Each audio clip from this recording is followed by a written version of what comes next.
give in. Never, never, never.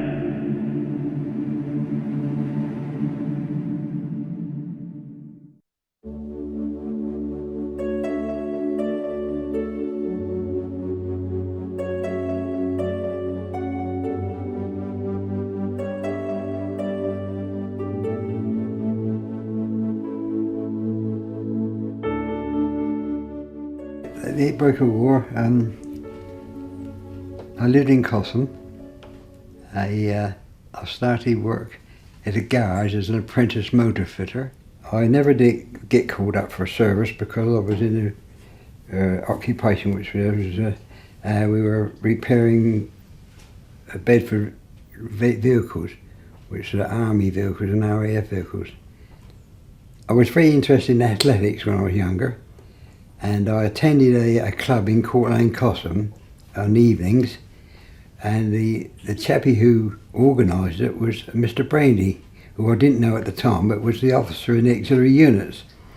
I'd been there quite a few months, and one day I was approached by him to ask me if I was interested in joining the auxiliary units, and I said yes.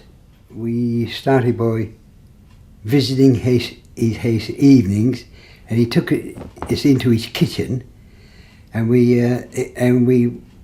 he produced explosives, time pencils, and all the relevant gear, and we spent hours practicing how to assemble the explosives and time pencils, switches, and explain the workings of a hand grenade, and that's how I came actually to join up with the auxiliary units.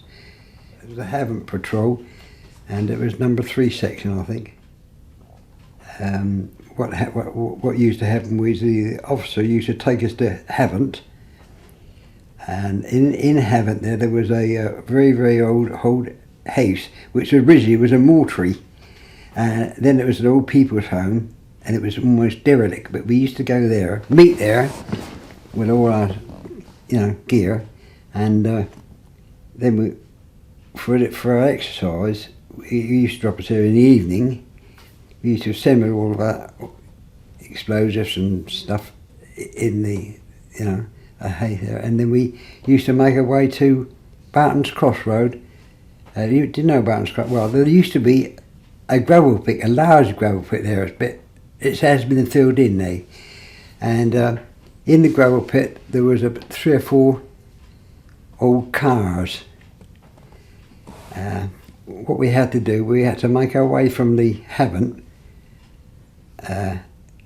walk up to or get up to the gravel pit, which was protected by either the Home Guard supplied sentries, or sometimes the regular army supplied sentries, and we had to get, without being detected, get in there, lay the charges, get away, and the time pencils, and we get away, and when they blow the old cars up, I'll remember that one day we'd laid our charges, and we used to have a roll call as we came in, and one man was missing.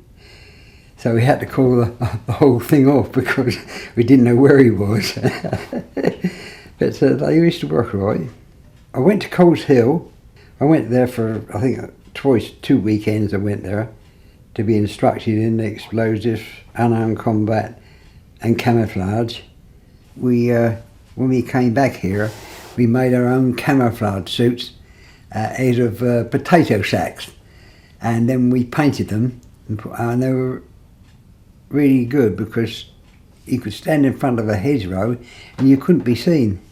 So we were issued with each had a revolver. Mine was a Colt 38, but some people had Smith & Wessons, a Fairbairn dagger, and a rubber truncheon, and we all wore rubber boots. They were supplied, they were quite quiet and walking. We used to go to Butser for live firing. We had, each patrol was supplied with a 2.2 sniper's rifle with telescopic sights, and also a Tommy gun. And we went to Butts Hill for Tommy gun firing, and we did fire a brain gun, but the patrol didn't own one. Well, we instructed in the use of throwing grenades. One incident while throwing grenades, I think the 4 or 5 of us were lined up in a trench. We had to lob the grenades, and they each took turn to throw it. We had instructed her. And the chappie when it came to the chappie next to me, his turn to throw it, he pulled the pin in and dropped it in the ditch. Well, as far as I know, that the practice grenades were 7 seconds, and the real ones were 4 seconds. He just had time to jump in the trench, throw it quick, before it went off, you know. One of the exercises we did have to do was with the Tommy gun. We have to put on the gas mask. We used to carry the Tommy gun. We used to have to run up to the end, dismantle the Tommy gun, and then reassemble it and run back again. No. Actually, I think the auxiliaries were one of the first ones, even before the army received a Thompson submachine gun and revolvers. During our training, I used to attend a Navy barracks at Gosport once a week for instruction in judo and unarmed combat, which was taken by a PTI, very small man and very efficient. I did that for 18 months of the thing, and then one day doing in the rehearsal we did a throw, you know, backward throw, and we'd throw at the person straight over the top. And in practice, you let go of the person so that they go away from you, but done properly, you don't let go of the person. As you go over here, you pull them down. But I was very unlucky for we had mats, but I landed off the mat and I landed on the gymnasium floor with my hand outstretched and dislocated my thumb. Ouch. That was very painful. Yes, we had our own underground home. It was at the Orbit Road. I was trying to find it. I can't find it now because I believe it's been built on. It was, I don't remember, it was on a rise in the hill, and there were plenty of fir trees, and it was in amongst this sort of wooded land at the top. And it was built by the Royal Engineers. We tended not to sleep in it at all. We did it a couple of times, and it was really cold, you know. And we tended not to visit it very often because it tended to trample the surrounding, and anyway, it would be visible to anyone that passed there, you know.